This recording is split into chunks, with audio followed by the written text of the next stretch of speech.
Hey everybody, Jason Widdop here. We're back with another episode, and this one is all with Nickesh Kumar, who's a transformation consultant who specializes in benefits realization, which is what we're going to talk about today. Nickesh, why don't you take a minute and tell us a little bit about your background and how you became an expert in benefits realization? Hi, Jason. Thank you for introducing me. I'm not sure about I'm not sure about an expert in benefits realization, but certainly it's a lot of what I've been doing for the last 7 years. My background is in financial planning and analysis, in various big corps and stuff.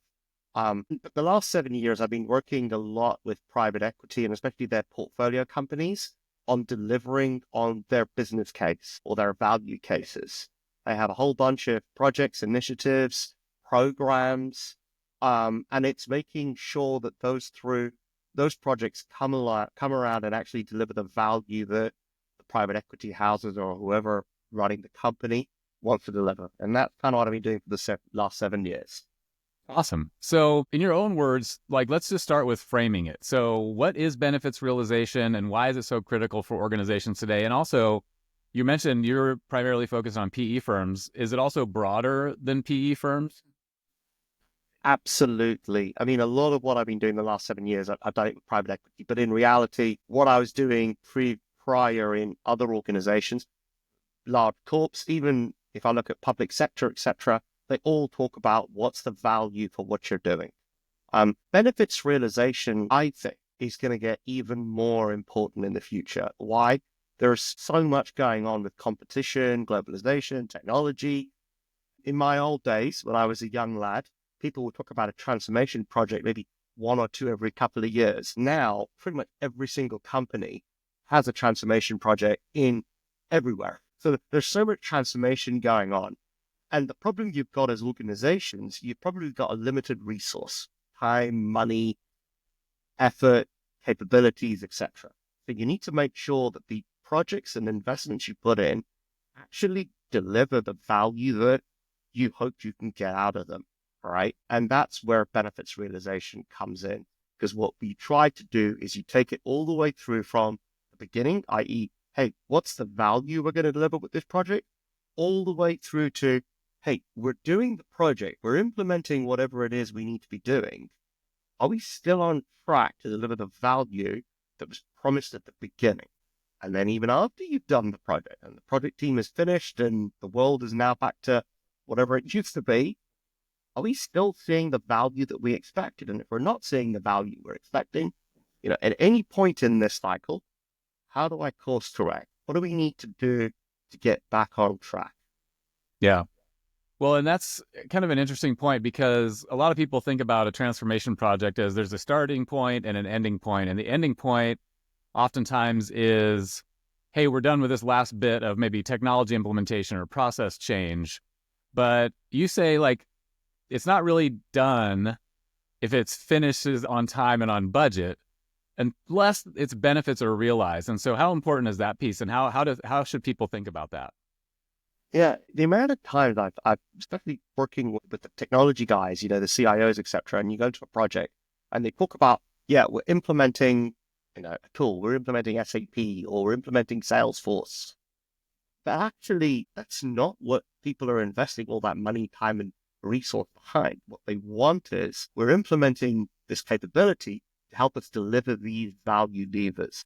The reason why, for me, benefits realization project doesn't deliver its value until it's done its benefits realization is because that's what the commitment for that project was. Hey, we need you to do these things. You happen to have found the capability or the tool that you think is going to do it. Now, as you go through the process of implementing whatever that tool is, it doesn't have to be technology, it could be anything. Is that going to deliver the value that you promised? That's Yeah, the question that it goes through. makes Yeah. sense. Makes sense. Yeah. So let's break it down a little bit. So let's get into the key components. So what are the essential elements that go into benefits realization? So the first one, and this sounds really, really obvious, but whenever you're doing anything, the first question you always sort of ask yourself is why am I doing this? In company, that's often business cases or value cases or investment propositions. That why are you doing this? And there's a whole bunch of reasons why you do it. We'll get them clear, and what are those clear targets? And get a process at the beginning to understand, hey, how do we come up with these targets? how am I going to track this? Not just an exercise just to sell, get the approval for the initial project. It's how am I going to track this going forward? So let's get absolute clarity for how that was done at the beginning. And it's not just getting that clarity at that point, it's also getting alignment across the organization. Yeah. The amount of times I've been in companies and, you know, functional silos, the IT organization, as an example, I seem to have picked up IT now a couple of times. It's not just IT, but the IT organization says, yeah, we do this, we're going to get these value levers. We're going to get this value, whatever it is, headcount, speed to market, whatever it is. But actually, it comes down to the other parts of the organization, finance, sales, marketing, etc., committing to deliver those benefits as well. So, yeah, clear targets and alignment across the organization for those critical parties. Yes, they commit that if we did this, we should be able to get these benefits that are being promised. That's stage one. And then what you go through in the benefits realization world is, as the project is actually being done, constantly go round that loop again of the project team and the other stakeholders. Hey, are we still on track to deliver the value we set? And sometimes putting a physical value could be tricky. You may give a range. You could also maybe put a number down and then put a risk adjustment against it. I'm 60% confident we're on track to deliver that. Get that visible and clear up front. Do that on a regular basis. Also, when you look at projects, there's often changes that need to be made. Don't I invest in or change that, or do that, or whatever? And there's going to be change events that occur. When the steerco is looking at that change event, the question has to be asked, what does that do from my benefits realization perspective? Is this change that we're implementing going to impact that? Or am I spending a whole bunch of money that actually doesn't impact or benefit me at all? It's just a nice to have. So let's get clear about those. So the whole way through, the project team is managing all of that, and they're providing regular updates across the whole organization, including the finance team and the functions, etc. Project goes live, it's done. The project team says, hey, we've implemented whatever it is. The marketing campaign has gone live, or we've successfully outsourced a function, or we've closed down a manufacturing facility, whatever that is. Then the question comes back to, well, hey, what were the benefits that were promised? Can I see them? Every single month, certainly in the PE world, every month or every quarter, we go through that cycle of, can I see this? Can I prove it? Let's get back to the original methodology. Yes, using that, we can get it. We can see that. And then, so that's what the central elements of benefits realization are. That makes sense. And so it sounds like some of the benefits may happen during the project, but a lot of them are going to happen after. But what is that time? I'm sure it really varies, but what could that timeline look like after a project is complete? Are you looking months out for those benefits to be realized? Years out, multi-years? Yeah, I mean, I've seen projects, especially when you come to some of the larger programs where actually the benefits don't come through for multiple years. It could be 5-6 years out that you're going to get these benefits. And so, actually trying to break down those targets as to what are those short-term little wins that we're going to get, early days. And then what are those other projects, the benefits that are going to come on later, also need to be, correctly assessed and all the rest of it. And then the other part, the important part about benefits realization is alignment, because often, one project might not just do it all. Actually, it's reliant upon other projects doing their part. So the other part is as you're looking at benefits realization, is what are those dependencies? And it's even more important when you've got projects that have and span multiple time periods, because often, dependencies can be tricky. Now that makes sense. And I've heard you talk about hard benefits and soft benefits. Can you elaborate on the differences between those? Yeah. So, and it's funny, actually, there have been a number of different organizations and they all think about them slightly differently. And I don't know if there's a common definition. I don't think there is. The way I kind of describe hard benefits is they're something that can be genuinely measured. It's very easy to measure. It's hard, and more often than not, it's financial related. All right. Where the soft benefits, they could be measured, but actually the real underlying profitability or cash improvement is a little bit harder, or Or maybe it could be like time saving, implement a new tool and it saves you this amount of time. Okay, so how does that translate?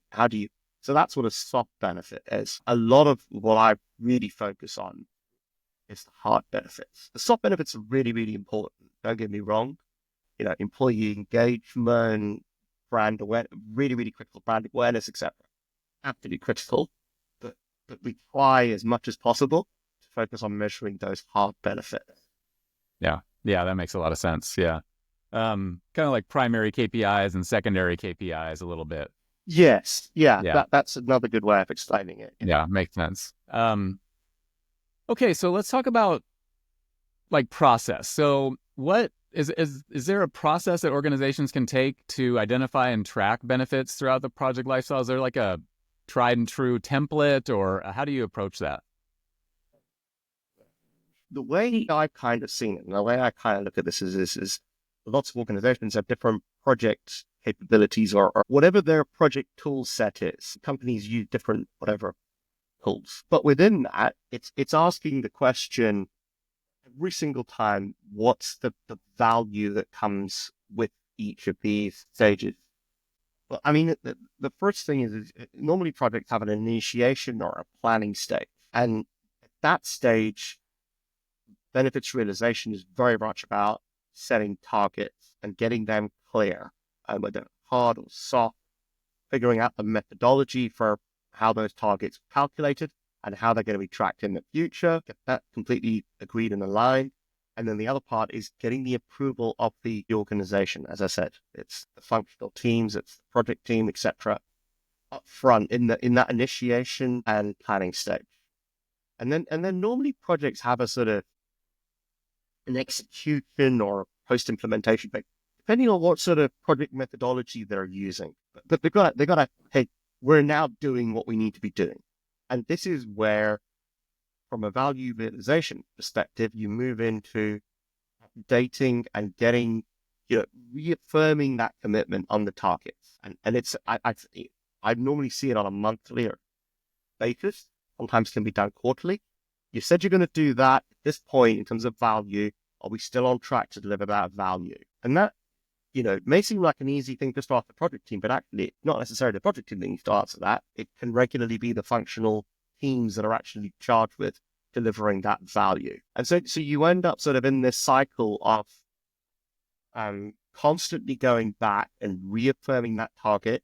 If it's slightly off, you know, why, understanding that, then there's a whole communication exercise. Even if you're on track, there's a communication exercise back to the steercos and to the people that kind of gave the check to do this project, as to, what the project is up to, where it's up to in terms of financials, etc., and the targets, get that commitment. And if it's off, this is where we start to get into, what other risk mitigations do we need to do? How do we course correct? Do we need to, if this project isn't going to deliver the value that we were hoping for, do we need to pull back on this project and maybe go with something else? What are those things? But you're constantly looking at those targets that you set yourself and saying, how do I make sure I deliver those targets? Yeah. Makes sense. And speaking of setting targets, I know when I'm thinking about, and as a marketer, I'm thinking about setting goals for whatever it might be, pipeline, revenue. I've got to know where I'm starting, right? And so how do baselines play a role in this process, and how should companies set those? Baselines are often the hardest thing. I remember walking into one organization and the chief transformation officer said, hey, I need you to spend 2 months and just get all the data from our system so you can have all the baselines pre-created for these 700 different initiatives. Like, it's not practically possible. So baselines are often the most contentious part.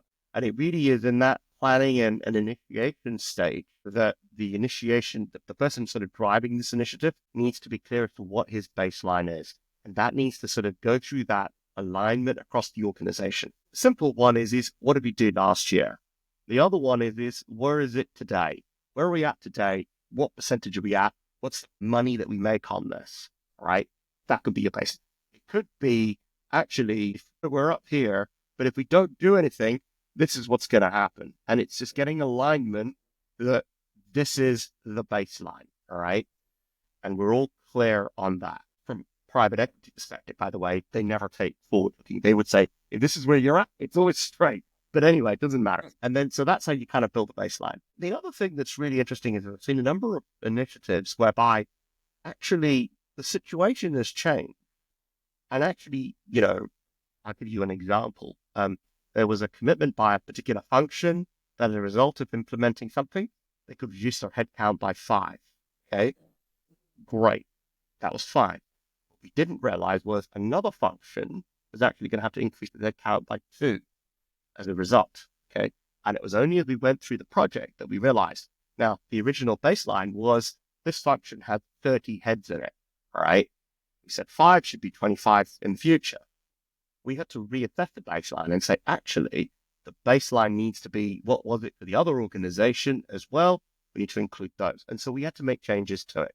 So yes, the baseline should be fixed, but let's be practical about how you look at it. What is the right lens you should be looking at it going forward? And yeah, make sure that's aligned across the organization. Yeah, that makes sense. What are some best practices for continuously reviewing and tracking the benefits what are things you can do during the project and then after project implementation? Are there some best practices around those? Um, so I'd love to see more on this space. I mean, some of the things that I always like to do myself is look at the value that's being claimed by the various projects and say, well, if I turn in another, can I see it through another source? So as an example, if I look at the P&L, am I seeing, as an example, my overheads coming down because all of these projects have promised all this value? Can I connect the two together? Can I look at external market data that proves what I'm seeing kind of aligns? So that's some of the best practice I've seen in terms of validation of the final outcomes of what you're delivering. The other thing in terms of best practice, and I've seen organizations do this in different stages. Some organizations, for whatever reason, they don't build in the value that was associated with the project into their budgets and their forecasts and their 3 or 5 year plans. And it kind of just, it's buried away. And in many cases, I think that shouldn't be the case. I think you've got to take the value people have promised and build them into the business cases and the financial plans going forward. And then the other best practice, the other 2 best practices I want to talk about is communication side. Actually making sure, as I say, benefits realization only works if the project team, functional owners, the independent arbiters, maybe finance or something like that, and the steercos are all aligned and talking to each other on a regular basis. If there's a misalignment there, so making sure that process works is really, really critical. And often it needs technology to help you in that space. And then the last one, it's very simple. I kind of mentioned this a few times, but it's making sure you've got a methodology for how you're going to track this. But be flexible with how that methodology is. But you've got a method and there's a logic for what you do. Yeah. Yeah. And obviously you've got to make sure you're measuring it the same way in the pre and the post. You've got that and you're not throwing a little something else into it, or we just change the definition of this metric. And even if you do change that definition, you got to still measure it the same way that you did before so you can actually realize, see what that actual realization is. So yeah. All right. So what are some tangible benefits that companies can expect from a robust benefits realization process? Firstly, early insight into when projects are going to be successful or not going to be successful, so they can course correct quickly. Second one is an integration and an alignment between all these different project teams and all this work that's going on into financial plans, etc., that the business is committing to going forward. Yeah. And then the third one, and probably the most important one, is a higher success rate. Projects that do benefits realization and do it robustly on a regular basis, not just, randomly, but they do it regularly, monthly, quarterly, at minimum, they'll have a much higher success rate for their projects and programs. Makes sense. And how does how does benefits realization align with broader organizational goals like financial planning and resource allocation? How do they tie together?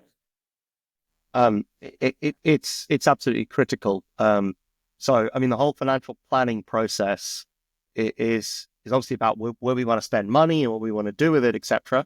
But it also has to include those benefits values on top. All right. So yes, we're going to invest in that. When's the benefit going to start? We're going to update that.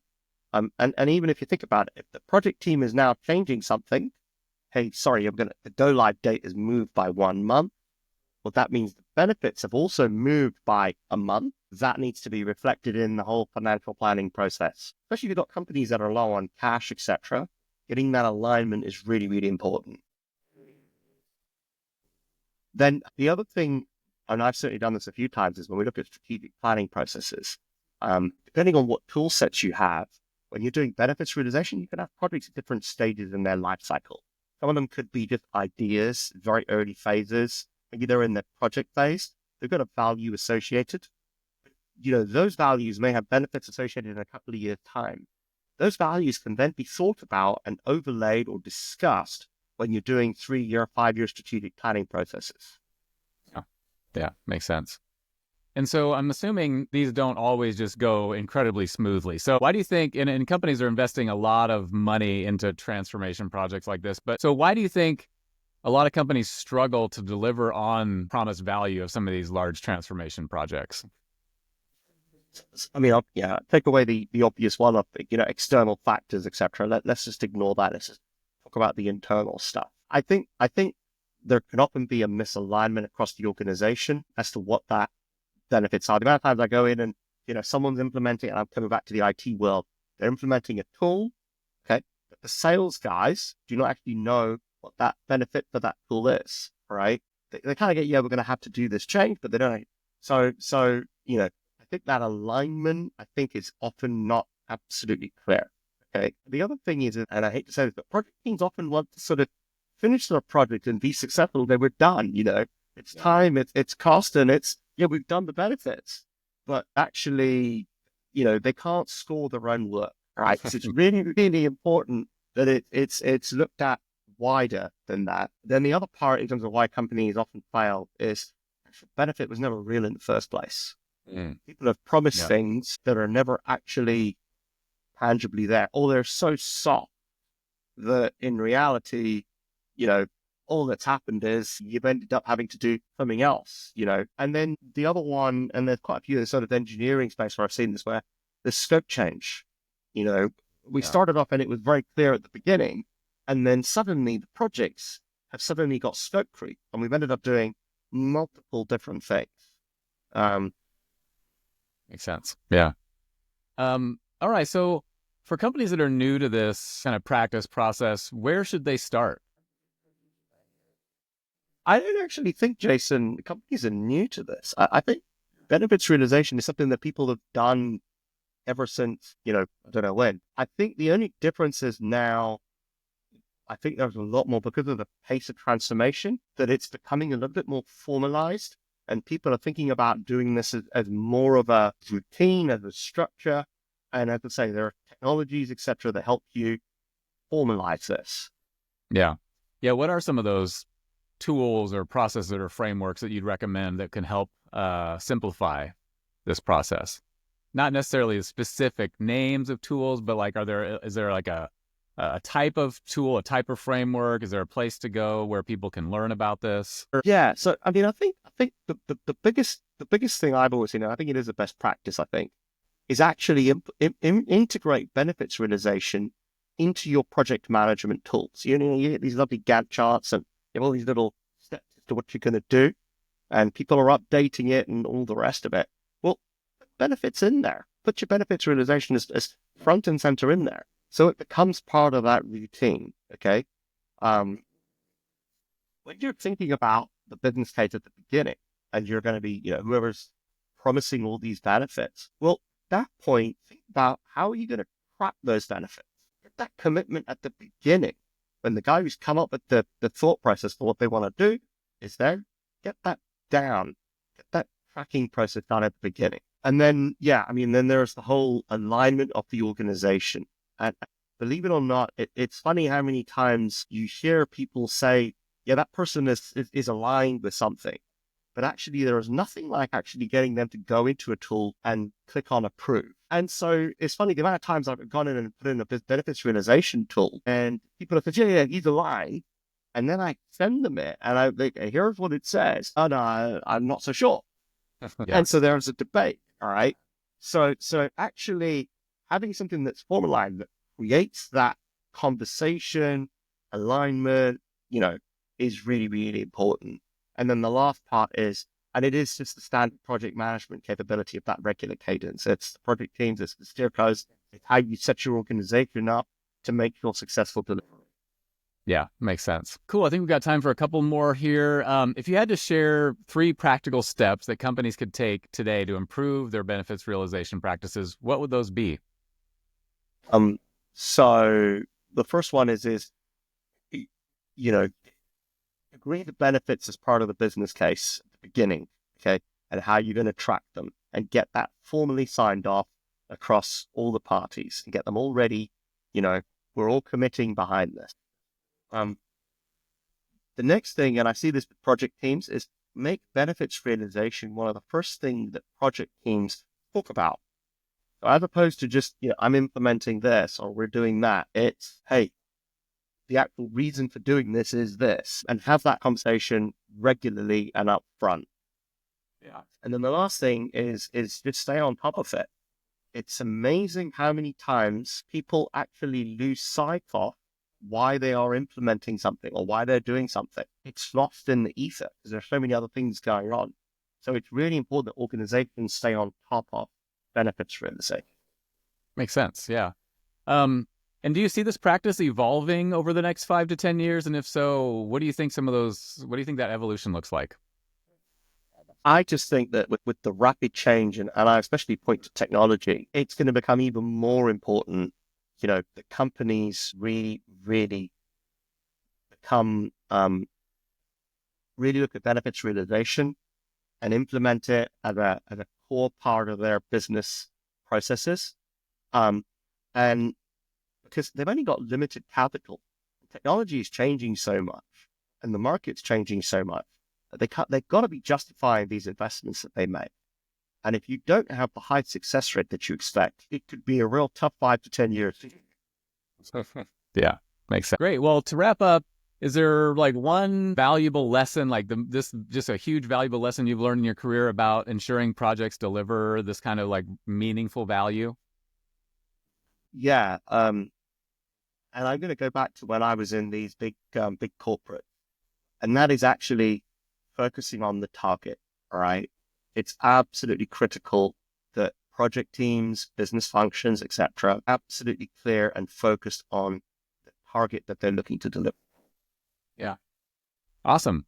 Well, Nickesh, thanks so much for all of your insights about benefits realization. I know this is an incredibly important aspect of projects especially for any size organization, really. I mean, if you take on a project to achieve a specific result, result usually isn't just so we have this thing. There's some financial benefit to it. There's some cost savings. There's whatever it might preparing for the future. So, no, thanks so much for sharing your insights. And any last words at all?